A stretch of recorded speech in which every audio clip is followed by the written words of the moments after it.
Hey scholars, today we're going to start our student-paced learning number 4, and this is about context clues.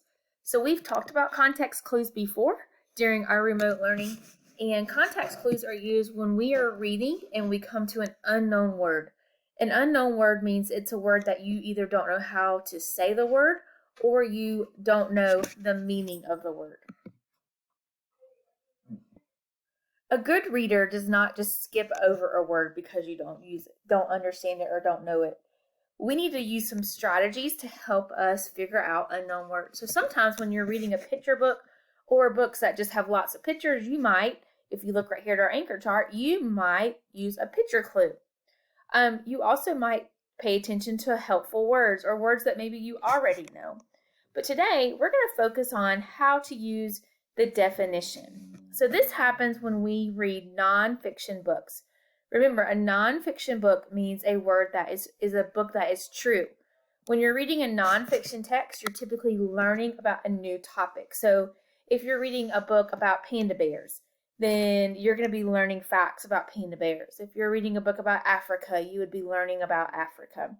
So today, what we're going to do is we're going to practice reading a nonfiction text and looking at the definitions that the author gives us in the passage in order to help us better understand the meaning of the word.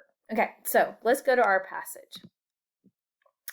So on your screen, you should see Miss Esther's story here, and then we have this little graphic organizer.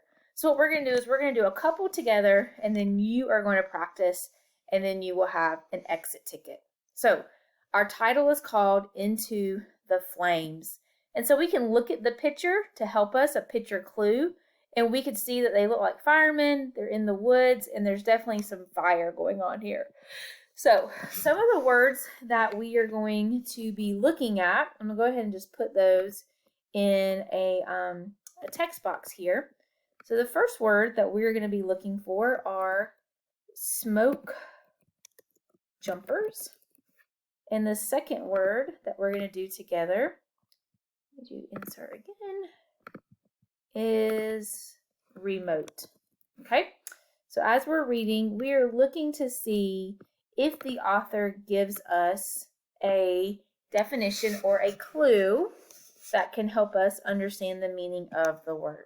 So, into the flames. An alarm sounds at the base. Smoke jumpers quickly grab their gear. Minutes later, they are getting ready to jump out of an airplane. Their parachutes open and they land near a blazing wildfire. Smoke jumpers are firefighters with special training. They jump from the planes into wildfires areas that are remote or hard to find. The remote jumpers carry enough food and water with them to survive for several days. So, the first word is smoke jumpers. Okay, so again, I'm learning about firemen who help fight wildfires. So I want to know, what does it actually mean if you are a smoke jumper? So the first thing I'm going to do is I'm going to highlight the word because I want to make sure I know where that word is. It also tells me that smoke jumpers, they grab their gear, so they definitely wear things, and they are also jumping out of airplanes, okay, and they are landing near a wildfire. If I go to the next sentence, it actually uses the word again. Smoke jumpers are firefighters with special training. So what I'm going to do now is in my graphic organizer where it says clues from the story, I'm going to type some of these clues in here. I'm going to say that they jump from an airplane. They have gear.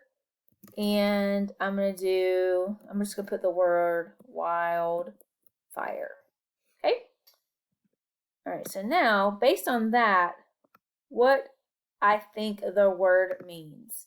So what I think the word means is, based on what the story told me, is that they are firefighters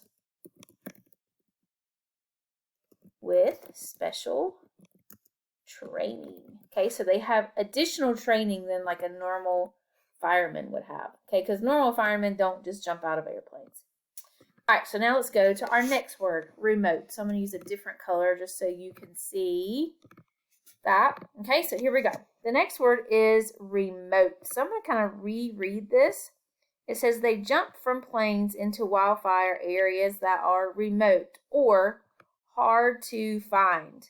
The smoke jumpers carry enough food and water with them to survive for several days.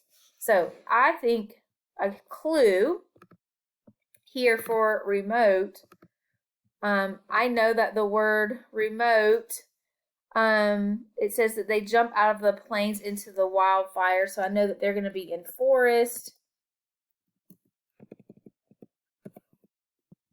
And I'm just going to write the word far away because that's what the sentence said, right? So what do I think this word means? Well, I think the word remote means when something is far away, not nearby, right?